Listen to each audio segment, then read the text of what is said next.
ශ්‍රී Lanka Telecom සහ මොබිටෙල් සේවා එක්තැන්ව SLT Mobitel ලෙසින් අලුත් ගමනක SLT මොබිටෙල් එකම එක සබැඳියාව. අලුත් Vim extra anti smell lemon mint බලයයි තද දුගඳ සුන් කරයි.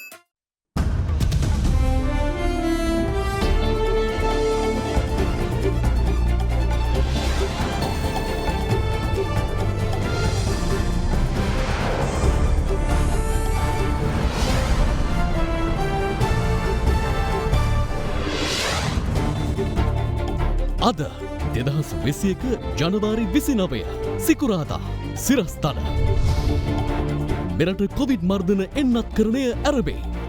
සෞඛ්‍ය හා ආරක්ෂක සේවකීන්ට පළමු දිනයේම 2000 ඉක්ම වූ පිරිසකට එන්නත් කරේ. කොවිඩ් ආසාදිත සෞඛ්‍ය ඇමති පවිත්‍රා IDH දැඩි සත්කාරයකකට මෙරට වැඩිම දෛනික කොවිඩ් ආසාදිතයන් ඊයේ මරණ 297ක් තෙක් ඉහළට. ගුවන් තොටුපළේ රජයට පාඩු කරන PCR මගඩියක් ගැන හෙළිදරව්වක්. ගුවන් මගීන්ගේ PCR පරීක්ෂණ සියල්ල පෞද්ගලික රසායනාගාරයකට යොමු කරන්න කටයුතු කරමින් ඉන්නවා. ජැටිය වෙනුවෙන් පෙරට ආ වරාය වෘත්තීය සමිති අද පස්වරුවේ සිට අකුරට වැඩ.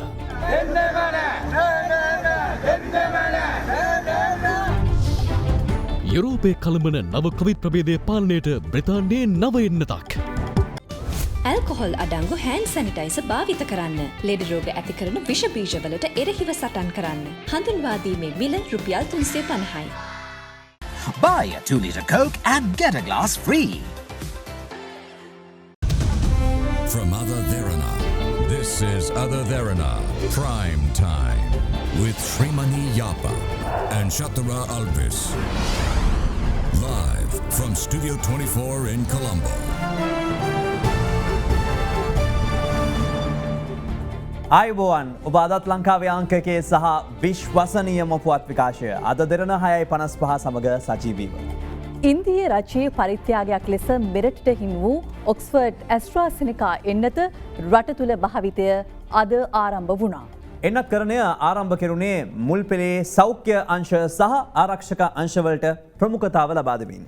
පළමු දිනේම පුද්ගලයන් 2280 දෙනෙකුට වැඩි පිරිසකට එන්නත ලබා දී ඇති බව වසංගත රෝග විද්‍යාංශයේ ප්‍රධානී විශේෂඥ වෛද්‍ය සුදත් සමරවීර මහතා සඳහන් කළා. The big story.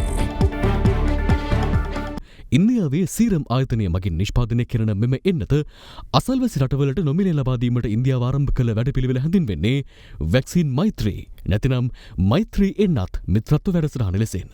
ඒ යටතේ ඔක්ස්ෆර්ඩ් ඇස්ට්‍රාසෙනිකා එන්නතේ මාත්‍රා ලක්ෂ 5ක් ඊයේ මෙරටට ප්‍රධානයක් ලෙස හිමි වුණා.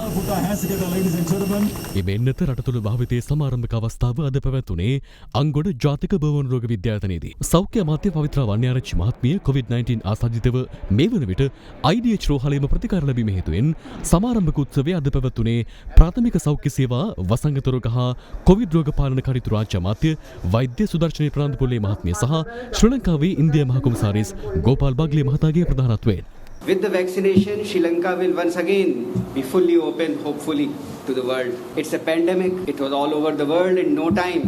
And no country, no matter how strong its resources, how capable its scientific and medical force, no country could fight this disease on its own. So the international cooperation is what is the key to fighting this pandemic the world over. Prime Minister Modi's policy is neighborhood first. And even within neighbors, I'm very happy to say that Sri Lanka occupies a very, very special place in the hearts of India, in the hearts of Indians.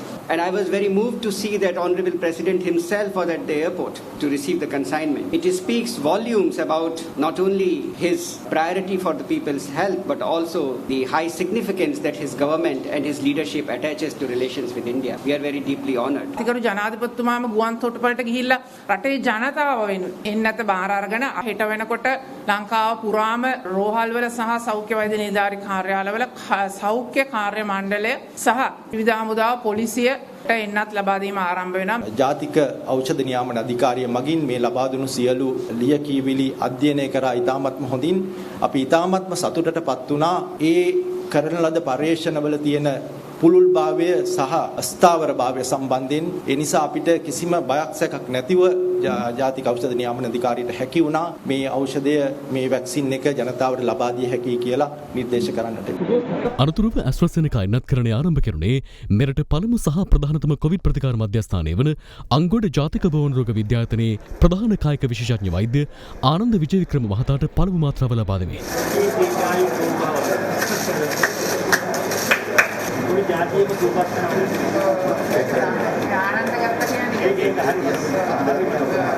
පසුව එම රෝහලේ ප්‍රධාන විශේෂ හෙදින නිධාරණයේ ගීතානි උඩුගම කුරාල මහත්මියට එන්නත ලබා දුන්නා. මෙරට පළමු Covid රෝගියාල සහම වූ චීන කාන්තාව සුව කිරීමේ සිට කොවිඩ් මර්ධනය වෙනුවෙන් මේ වන විටත් දැවැන්ත කාර්යභාරයක් ඉටු කරමින් සිටින IDH රෝහලේ කාර්ය මණ්ඩලයට එන්නත ලබා දීම අනතුරුව සිදු කෙරුණා.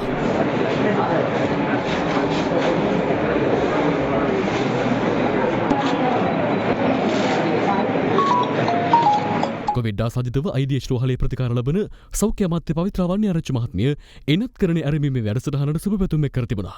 ඒ නිවේදනයක් නිකුත් කරමින් ඉදිරියේදී මෙරට සියලු ජනතාවට එන්නත ලබා දෙමින් මෙරටින් කොවිඩ් වෛරසය තුරන් කිරීම සඳහා කැපවන බවයි ඇය සිය නිවේදනයෙන් පෙන්වා දෙන්නේ. කොවිඩ් වසංගතය පාලනය කිරීම සඳහා සුවිශේෂී කාර්යයක් ඉටු කරන ආරක්ෂකාංශ වෙත එන්නත ලබා දීමද අද සිදු කෙරුණා. ආරක්ෂකාංශ නියෝජනය කරමින් පළමුව එන්නත්කරණය අද සිදු කෙරුණේ කොළඹ යුද හමුදා රෝහලේදී. හමුදා සමාජිකින් වෙත එන්නත ලබා දීමේ අවස්ථාවට COVID-19 පැතිරීම වැළැක්වීමේ ජාතික ක්‍රියාන්විත මධ්‍යස්ථානයේ ප්‍රධානී යුද හමුදාපති ජෙනරල් ශවීන්ද්‍ර සිල්වා මහතාද එක් වුණා. ඒ අනුව අද දිනේදී ශ්‍රී ලංකා යුද හමුදා රෝහල් දෙකකත් හෙට දින සිට මේ වැඩි කිරීමට බලාපොරොත්තු වෙන ශ්‍රී ලංකා යුද හමුදා වෙන සියලුම රෝහල් වල අපි එන්නත්කරණය කරනු ලබනවා. ගුවන් හමුදා සමාජිකයන් වෙත එන්නත ලබා දීම අද සිදු කෙරුණේ කොළඹ ගුවන් හමුදා රෝහලේදී. එහිදී එන්නතේ පළමු මාත්‍රාව ලබා දුන්නේ ශ්‍රී ලංකා ගුවන් හමුදාවේ සෞඛ්‍ය සේවා අධ්‍යක්ෂ එයා වයිස් මාර්ෂල් ලලිත් ජයවීර මහතා වෙතයි.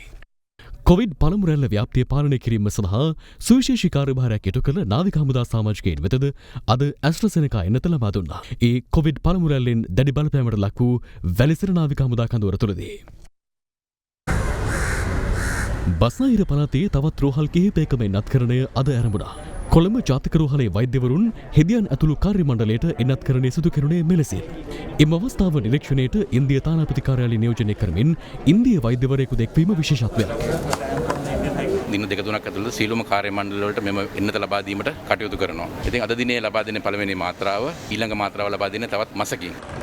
බොරැල්ල රිජ්වේ ආර්ය ළමා රෝහලේ සෞඛ්‍ය කාර්ය මණ්ඩලයේ වෙතද එන්නත ලබා දීම අද සිදු වුණා.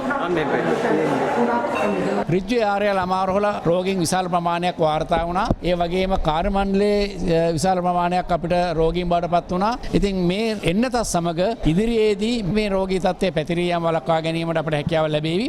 රාගම උතුරු කොළඹ ශික්ෂණ රෝහලේදී එන්නත් කරන වැඩසටහන සිදු කළ අතර එහිදී පළමුව රෝහලේ අධ්‍යක්ෂ වෛද්‍ය SP ලියනගේ රණවීර මහතාට එන්නත ලබා දුන්නා.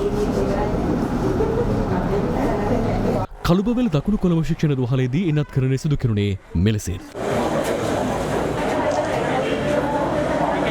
කොවිඩ් ප්‍රතිකාර මධ්‍යස්ථාන ලෙස පවත්වාගෙන යන මුල්ලේරියාව නැගෙනහිර කොළඹ ශික්ෂණ රෝහල සහ හෝමාගම මූලික රෝහලේ සෞඛ්‍ය කාර්ය මණ්ඩල වෙතද අද එන්නත්කරණය සිදු වුණා.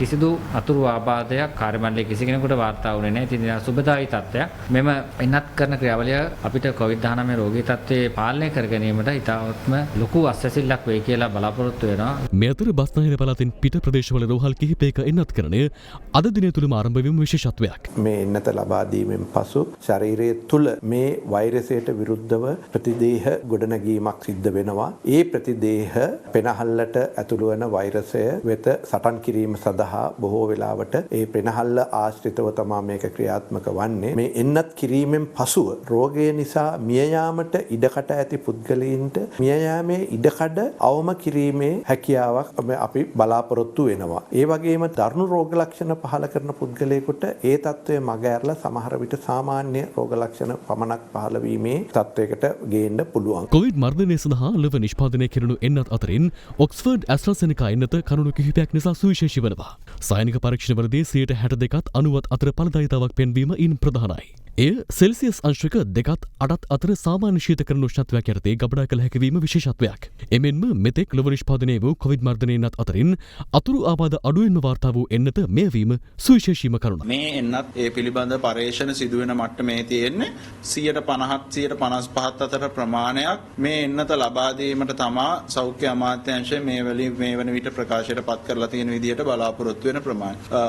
වයස අවුරුදු 18ට අඩු දරුවන්ට මේ එන්නත ලබා දීමට තවම අනුමැතියක් ලබා දීලා නැහැ. ඒ වගේම ගර්භණීය මව්වරුන්ට මේ එන්නත ලබා දෙන්නේ නැහැ. ඒ වගේම එන්නත් ලබා දීමේදී ඇලර්ජික් රියැක්ෂන් ඇවිල්ලා තියෙන එහෙම නැත්නම් ආසාත්මිකතා ඇති වූ අයට මේ එන්නත ලබා දීම සිද්ධ කරන්නේ නැහැ. මේ එන්නත ලබා නොදිය යුතුයි කියලා තියෙන ගර්භිණී මාතාවන්ට අවුරුදු 18ට අඩු අයට ඒකට හේතුව තමයි මේ එන්නත ඒ වගේ අයට ලබා දීලා පරීක්ෂණ සිදු කරලා උන්ට ආරක්ෂාකාරී කියලා යම්කිසි විදියකින් තහවුරු කරලා නැති නිසා අද දවස තුල 2280කට වඩා අධික ප්‍රමාණයකට මේ වන විට එන්නත් ලබා දී තියෙනවා.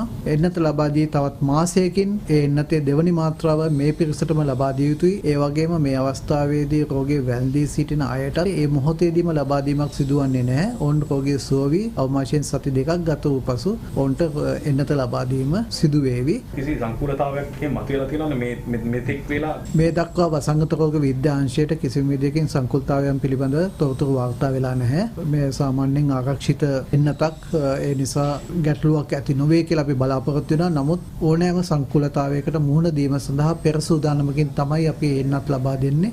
මෙහි මාත්‍රා දෙකක් එක් පුද්ගලයෙකුට එන්නත් කළ යුතු අතර මෙරටට හිමි වූ එන්නත් තොගය 2,50,000ක් වූ සංඛ්‍යාවකට ලබා දිය හැකියි. මේ අතර අධාරිබී එන්නත්කරණය පිළිබඳ පාර්ශව රසක් මෙලෙස අදහස් පළ කළා. I think that the production capacity of India is one of the best assets the world has today, and I hope the world understands that it must be fully used. මේ ජනාධිපතිතුමා ඉන්දීය රජයෙන් චීන රජයෙන් රුසියන් රජයෙන් ඉල්ලීමක් කරා අපිට මේක ලබා දෙන්න. මොකද සල්ලි දීලා ගන්නත් ප්‍රමුඛත්වයක් ඕන. ඔබතුමා දන්නවනේ රටවල් 190 ගානක් මේ පොලිමේ ඉන්නවා. එතෙන්දී අපිට ඕන ප්‍රමුඛත්වයක්. ඉතින් නමුත් මේ ජනාධිපතිතුමාගේ ඉල්ලීමට ඉන්දියන් රජය ලොකු ඇහුම්කන් දීමක් දීලා තමයි මේ ප්‍රදානය දුන්නේ. මේ එන්නතට අමතරව තවත් එන්නත් කීයක් ලංකාවට ලැබෙයිද? ඉක්මනින්ම ලබා ගන්න පුළුවන් වෙයි කියන විශ්වාසය තියෙන්නේ ඇස්ට්‍රාසෙනෙකා එන්නත. දැන් මිලයට ගන්නකොට දල වශයෙන් එක එන්නතක මිල ඩොලර් 3කුත් ඩොලර් 4කුත් අතර ප්‍රමාණයක තමයි තියෙන්නේ. මම හිතනවා දැනට තියෙන ලාභම එන්නත. දැන් අපි චීනයෙන් ලැබෙන එන්නත සිනෝෆාර්ම් එකේ දැනටම කියලා තියෙනවා ලක්ෂ 3ක් ඒගොල්ලෝ මේ නොමිලේ දීලා. හැබැයි ඒක ගේන්න අපි පොඩ්ඩක් ඉන්නවා බලාගෙන මේ ජාතික ඖෂධ නියාමන අධිකාරිය අපිට අනුමැතිය දෙන්නට ඕන සයිනෝෆාර්ම් එකට.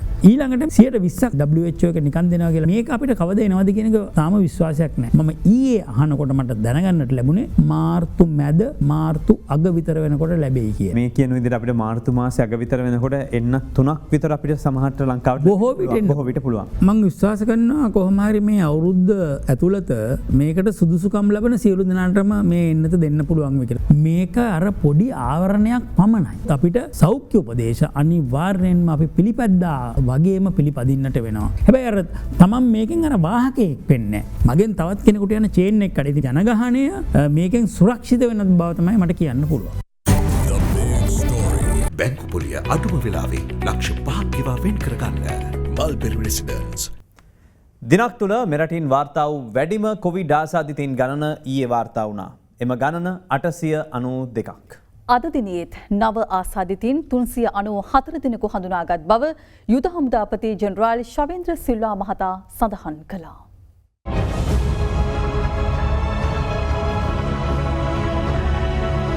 COVID-19 ආසාදිතයන් 892 දෙනෙකු ඊයේ හඳුනාගත් අතර එය දිනක් තුළ මෙරටින් වාර්තා වූ වැඩිම ආසාදිතයන් ගණනයි. මීට පෙර වැඩිම ආසාදිතයන් වාර්තා වී තිබුණේ පසුගිය ජනවාරි 21 වෙනිදා වන අතර එම සංඛ්‍යාව 887ක්. ගෙවුණු දින 10ක කාලය තුළ පමණක් කොවිඩ් ආසාදිතයන් 8510 දෙනෙකු මෙරටින් වාර්තා වී තිබෙනවා. ඊයේ වාර්තා වූ ආසාදිතයන් අතරින් 543 දෙනෙකුම බස්නාහිර පළාතින් වාර්තා වීම විශේෂත්වයක්. කොළඹින් ආසාදිතයන් 298 දෙනෙකු හඳුනාගත් අතර මත්තක්කුලිය, කොම්පඤ්ඤ වීදිය, ග්‍රෑන්ඩ් පාස්, බොරැල්ල, කොටුව, මොරටුව සහ මර්දාන යන ප්‍රදේශවලින් වැඩි වශයෙන් ආසාදිතයන් වාර්තා වුණා. ගම්පහ දිස්ත්‍රික්කයෙන් හඳුනාගත් ආසාදිතයන් 203 දෙනා අතරින් වත්තල, ජායල, රාගම, කැලණිය, කඳාන සහ දිවුලපිටිය යන ප්‍රදේශවලින් වැඩි වශයෙන් ආසාදිතයන් හඳුනාගෙන තිබෙනවා. මහනුවරින් 56ක්, කළුතරින් 42ක්, රත්නපුරින් 37ක්, කුරුණෑගලින් 37ක්, අනුරාධපුරයෙන් 36ක්, මාතරයෙන් 35ක්, ගාල්ලෙන් 34ක් සහ තවත් දිස්ත්‍රික්ක 11කින් ආසාදිතයන් 74 දෙනෙකු වාර්තා වුණා. කෑගල්ල ඇටවරුවාව සමගිගම ප්‍රදේශයෙන් කොවිඩ් ආසාදිතයන් 30 දෙනෙකු වාර්තා වීමත් සමග ප්‍රදේශයේ නිවාස 9ක පුද්ගලයින් නිරෝධායනය සඳහා යොමු කර තිබෙනවා. ප්‍රදේශයේ නිවසක සූදු පිටියක් පවත්වාගෙන යාම හා එම නිවසේ උපන්දින සාදයක් මුල් කරගනිමින් මෙම ආසාදිතයන් වාර්තා වීම ආරම්භ වී ඇති බව සෞඛ්‍ය අංශය සඳහන් කළා. ඒ අනුව 90 දෙනෙකු පමණ අද රැපිඩ් ඇන්ටිජන් සහ PCR පරීක්ෂණ සඳහා යොමු කළ අතර රැපිඩ් ඇන්ටිජන් පරීක්ෂණ මගින් අද තවත් ආසාදිතයන් 30 දෙනෙකු හඳුනාගෙන තිබෙනවා. කෝට්ටේ ආනන්ද ශාස්ත්‍රාලයේ ගුරුවරයෙකුට COVID-19 වෛරසය ආසාදනය වී ඇතැයි තහවුරු වී තිබෙනවා. අදාළ ගුරුවරයාගේ ආශ්‍රිතයෙකු මීට පෙර කොවිඩ් ආසාදිතයෙකු ලෙස වාර්තා වීමත් සමග එම ගුරුවරයා ජයවර්ධනපුර රෝහලේ සිදු කළ PCR පරීක්ෂණයකින් ආසාදිත බව තහවුරු වුණා. ගුරුවරයා රැඳී සිටි ස්ථාන විෂ බීජහරණය කිරීමට අද පියවරගත් අතර ගුරුවරයාගේ ආශ්‍රිතයන් ලෙස හඳුනාගත් ගුරුවරුන් 38 දෙනෙකු සහ සිසුන් 33 දෙනෙකු නිරෝධායන සඳහා යොමු කිරීමට තීරණය කර තිබෙනවා. අනෙක් සිසුන්ව යලි රැගෙන යන ලෙසට විදුහල බලධාරීන් විසින් මව්පියන්ට දැනුම් දී තිබෙනවා. ඉස්කෝලෙන් වණේඩයක් ආවා ඇවිල්ලා මේ පුතාලා එක්කන් යන්නේ කියලා. සර් කෙනෙක් පොසිටිව් වෙලා කියලා තිබුණේ. පොඩි ඒගොල්ලෝ එක්කන් එන්න කිව්වා. ඉස්කෝලෙන් කිව්වා මේ චිත්‍රපන්තියේ නෙවෙයි නා ප්‍රශ්නයක් නැහැ. චිත්‍රපන්තියේ ළමයි නම් දෙන්නේ නැහැ කිව්වා. හම්බන්තොට වලස්මුල්ල උතුරු කණුමුල්දෙනිය මහාවිද්‍යාලයේ දසවන ශ්‍රේණියේ සිසුවෙකුගේ ඥාතියෙකුට කොවිඩ් වෛරසය ආසාදනයේ වියතේ වාර්තා වීමත් සමග එම සිසුවා අද පාසලට පැමිණ සිටීම හේතුවෙන් සෙසු දරුවන්ව රැගෙන යාමට මව්පියන් කටයුතු කර තිබුණා. මොකෝ මේ එක්කන් යන පොඩි කට්ටිය. කොරෝනා හින්දායි. හම්බන්තොට සූරියවැව වැවේගම ප්‍රදේශයේ පෙර පාසල් දැරිවියකට ඇගේ මවට සහ පියාට COVID-19 වෛරසය ආසාදනයේ වියතේ හඳුනාගෙන තිබෙනවා. මේ හේතුවෙන් පෙර පාසල් දරුවන් 33 දෙනෙකු පෙර පාසලේ පාලිකාවන් 30 දෙනෙකු ඇතුළු පවුල් 37ක පුද්ගලයන් නිරෝධායනය සඳහා යොමු කෙරුණා. පස්සර ජාතික පාසලේ තවත් සිසුන් දෙදෙනෙකුට වෛරසය ආසාදනයේ වියතේ හඳුනාගෙන තිබෙන අතර එම පාසල ආශ්‍රිතව හඳුනාගෙන ඇති සමස්ත ආසාදිතයන් ගණන 18ක්. මීගමු මහනගර සභාවේ සෞඛ්‍ය වෛද්‍ය කාර්යාලය මගින් මීගමු නගරයේ සිදු කළ රැපිඩ් ඇන්ටිජන් පරීක්ෂණ 40ක් අතරින් කොවිඩ් ආසාදිතයන් 10 දෙනෙකු හඳුනාගෙන තිබෙනවා. ඉන් එක් අයෙකු මීගමු අධිකරණ සංකීර්ණයේ කාර්ය මණ්ඩල සමාජිකාවක් වන අතර සෙසු 9 දෙනා මීගමුවේ පෞද්ගලික ආයතන දෙකකින් වාර්තා වුණා. දකුණු පළාත් ආණ්ඩුකාර ආචාර්ය විලීගමගේ මහතාගේ පෞද්ගලික ලේකම්වරයාට කොවිඩ් වෛරසය ආසාදනයේ වියතේ තහවුරු වීමත් සමග ආණ්ඩුකාරවරයා ස්වයං නිරෝධායනය සඳහා යොමුව සිටිනවා. ජනප්‍රිය රංගන ශිල්පී බිමල් ජයකොඩි මහතාට කොවිඩ් වෛරසය ආසාදනයේ වී තිබෙන අතර ඔහු සිය නිල ෆේස්බුක් ගිණීමේ සටහනක් තබමින් ඒ බව තහවුරු කර තිබෙනවා. මෙරටින් වාර්තා වන කොවිඩ් ආසාදිත සමස්ත මරණ සංඛ්‍යාව 297ක් දක්වා ඉහළ ගියේ තවත් මරණ 7ක් ඊයේ වාර්තා වීමත් සමගයි. වැල්ලවත්තේ පදිංචි 86 හැවිරිදි පුද්ගලයෙකු සහ 67 හැවිරිදි කාන්තාවක්, නෙට්ටඹුව පදිංචි 73 හැවිරිදි පුද්ගලයෙක්, රත්නපුර පදිංචි 76 හැවිරිදි කාන්තාවක්, කොටහේනි පදිංචි 61 හැවිරිදි පුද්ගලයෙක් සහ එඬේරමුල්ලේ පදිංචි 62 හැවිරිදි පුද්ගලයෙක් ඊයේ වාර්තා වූ මරණ අතරට අයත්. එමෙන්ම 61 හැවිරිදි බන්ධනාගාර නදුවෙකුද කොවිඩ් නියුමෝනියාවෙන් ජීවිතක්ෂයට පත්ව තිබුණා. මේ දක්වා මෙරටින් හඳුනාගෙන ඇති සමස්ත ආසාදිතයින් සංඛ්‍යාව 61980 දෙනෙකු දක්වා ඉහළ ගොස් තිබෙන අතර ඉන් 55398 දෙනෙකු සුවය ලබා සිටිනවා. තවත් ආසාදිතයින් 6285 දෙනෙකු ප්‍රතිකාර ලබනවා. අද දිනය ගත්තහම සක්‍රීයව රෝගය වැළඳුණු වෛද්‍යවරුන් 50කට වඩා ප්‍රතිකාර මධ්‍යස්ථානවල ප්‍රතිකාර ලැබමින් සිටිනවා.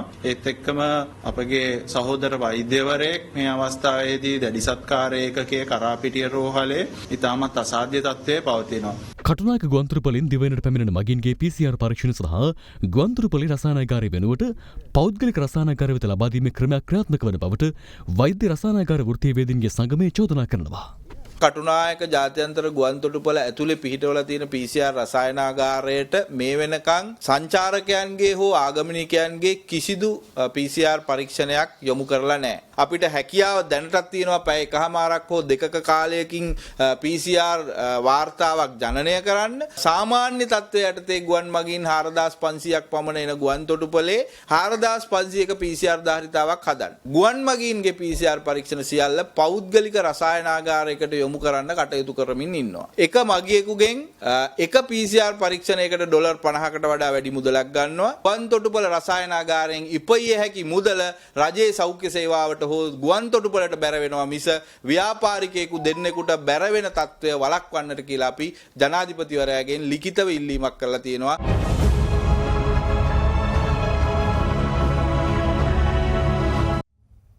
යුරෝපය පුරා දැඩි ලෙස ව්‍යාප්ත වෙමින් පවතින නව වෛරස ප්‍රභේදයට සාර්ථකව මුහුණ දිය හැකි එන්නතක් එක්සත් රාජධානිය නිපදවා තිබෙනවා. එම එන්නත තවමත් සායනික පරීක්ෂණ මට්ටමේ පවතින බවයි එරට වාර්තා පවසන්නේ.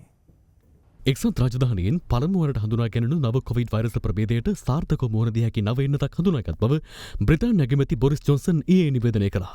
තවමත් සායනික පරීක්ෂණ මට්ටමේ පවතින එම නෝවාවැක්ස් එන්නතේ කාර්යක්ෂමතාවය 89.3%ක්.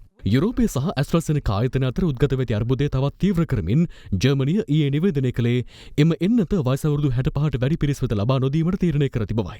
එන්නත වයස්ගත පිරිස් වෙත ලබා දීමට සුදුසුයි ප්‍රමාණවත් දත්ත සැපයීමට ඇස්ට්‍රාසෙනෙකා ආයතනය අපොහොසත්ව ඇති බව ජර්මනිය පවසනවා. ඔවුන්ට අනුව වයස අවුරුදු 65ට වැඩි පිරිස් අතර එන්නතේ සාර්ථකත්වය 8%ක් තරම් වූ කුඩා අගයක් පමණයි.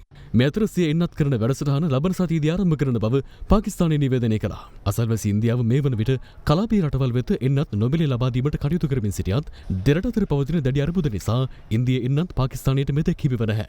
කොවිඩ් වසංගතය පළමු වරට හඳුනාගත් චීනයේ වූහාන් නගරයේ වෙත පිටත්ව ගිය ලෝක සෞඛ්‍ය සංවිධානයේ විමර්ශන කණ්ඩායම දෙසතේක නිරෝධායන කාලය අවසන් කර තිබෙනවා. ඔවුන් වූහාන්හි රෝහල්, විද්‍යාගාර සහ වෙළඳපොළ ආශ්‍රිතව විමර්ශන සිදු කිරීමට නියමිතයි. ගත වූ දිනේදීත් ඇමරිකාවෙන් කොවිඩ් මරණ 3908ක් වාර්තා වුණා. ඒ වාර්තා වූ ආසාදිතයන් 1,60,000ක් සමග එරට සමස්ත ආසාදිතයන් ගණන 2,63,00,000 ඉක්මවා ගියා. ගෝලීය කොවිඩ් ආසාදිතයන් ගණන 10,20,00,000 ඉක්මවා ගොස් සිටි අතර වාර්තා වී ඇති සමස්ත මරණ ගණන 22,00,000කට අධිකයි. කොළඹ වරායේ නැගෙනහිර පර්යන්තය ඉන්දියාවේ අදානී සමාගමට ලබා දීමට කෙරෙන යෝජනාවට විරෝධය පළ කරමින් අද සිට වරාය වෘත්තීය සමිති අකුරට වැඩ කිරීමේ ව්‍යාපාරයක් ආරම්භ කළා. කෙසේ වෙතත් විශ්ව භාර අමාත්‍ය රෝහිත අබේගුණවර්ධන මහතා පැවසුවේ මෙම අකුරට වැඩ කිරීමේ ව්‍යාපාරය තුළින් රටේ ආර්ථිකය ආපස්සට ඇද දමන බවයි.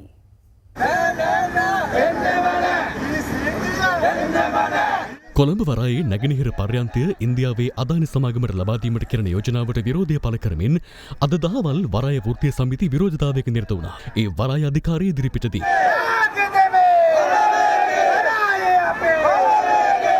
වරාය වෘත්තීය සමිති 23ක් මීට සහභාගී වූ අතර ඔවුන් තම දිවා ආහාරය අතරතුර සියලුම රාජකාරිවලින් ඉවත් වීමට කටයුතු කළා.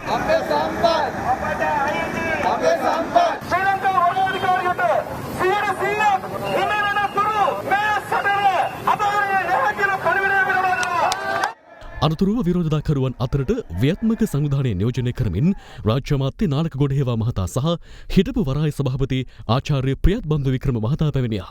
සෞභාග්‍ය දැක්ම ප්‍රකාශය ලියලා තියෙන්නේ නැගෙනහිර පර්යන්තයේ ශ්‍රී ලංකා ආණ්ඩුව විසින් වරාය අධිකාරිය විසින් දියුණු කරන්න ඕන කියන එක. ඒ නිසා ව්‍යාත්මක සංවිධානයේ විදියට අපි ඉන්නේ එතන. නැත්නම් අපි තේරුම් ගන්න ඕනේ මේ අර්බුදය නිර්මාණය කරේ පසුගිය ආණ්ඩුව. නැගෙනහිර පර්යන්තයට ඉන්දියාව සම්බන්ධ කරගෙන මේ ආපු අර්බුදය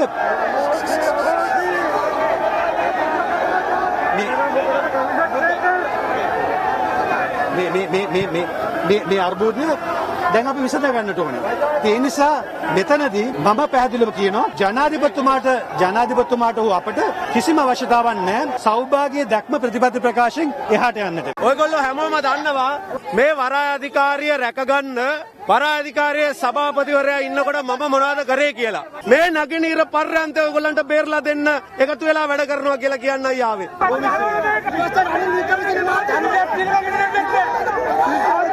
ශ්‍රී ලංකා වරාය අධිකාරියේ අපි ඔබ වැඩ කරන පර්යන්තයක් හිමි වන තුරු මොන මහත්ය ආවත් දෙන්නේ නැහැ.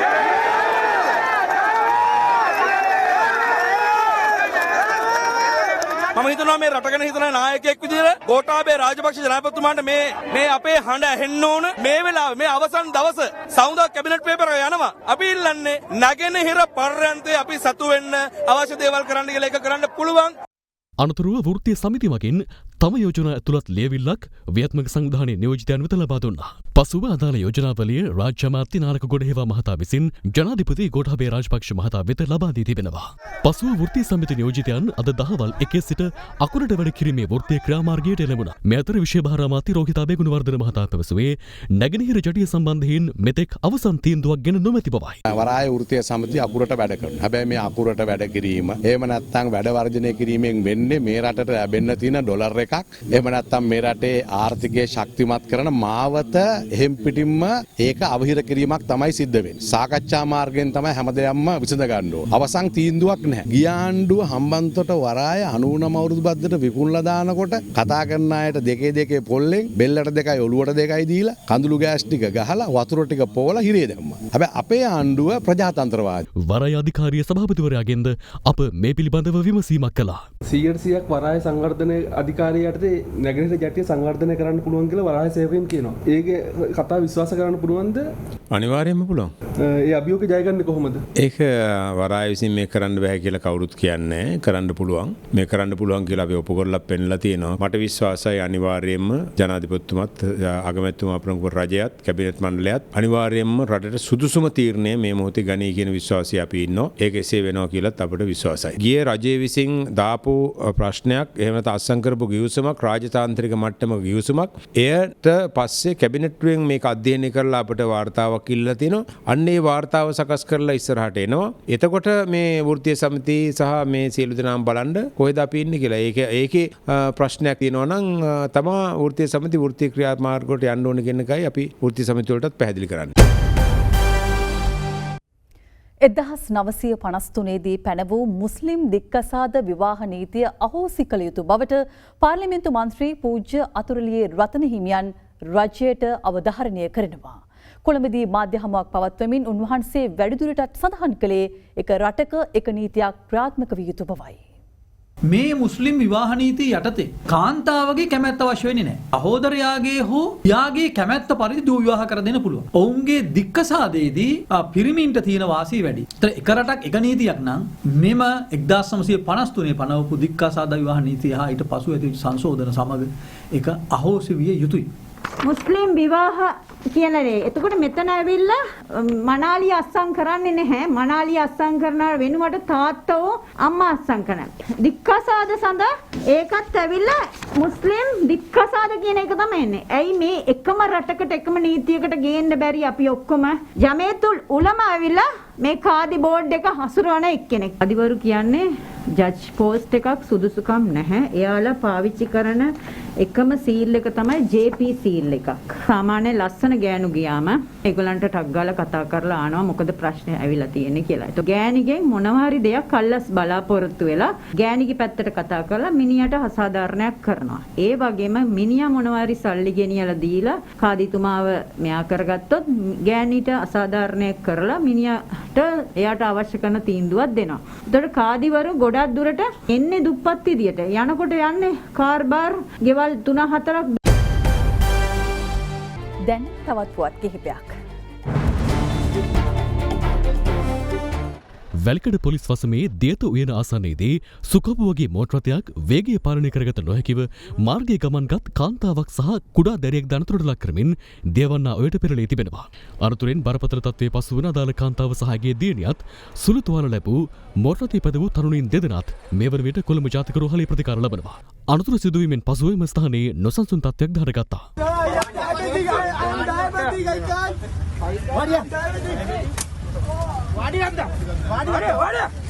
විදුලිසර වැදීමෙන් මියගිය 15 වසර දරුවෙකුගේ හදිසි මරණ පරීක්ෂණය ඊයේ පස්වරුවේ ගිනිමලයක් දල්වාගෙන සිදු කිරීමට සූරියවැව ප්‍රාදේශීය රෝහලේ හදිසි මරණ පරීක්ෂකවරයාට සිදු වුණා. සූරියවැව ප්‍රාදේශීය රෝහල සතුව නිසි හදිසි මරණ පරීක්ෂණ ස්ථානයක් නොමැති වීම හේතුවෙන් මෙම අපහසුතාවයට මුහුණ දීමට සිදු ඇති බව පවසන සූරියවැව හදිසි මරණ පරීක්ෂකවරයා චෝදනා කරන්නේ සූරියවැව ප්‍රාදේශීය රෝහලේ ප්‍රධාන වෛද්‍ය නිලධාරීවරයා තමන්ට ඒ සඳහා සුදුසු ස්ථානයක් ලබා නොදෙන බවටයි. කෙසේ වෙතත් සූරියවැව ප්‍රාදේශීය රෝහලේ ප්‍රධාන වෛද්‍ය නිලධාරී WH මහින්දරත්න මහතා එල්ලවන මෙම චෝදනා ප්‍රතික්ෂේප කරනවා.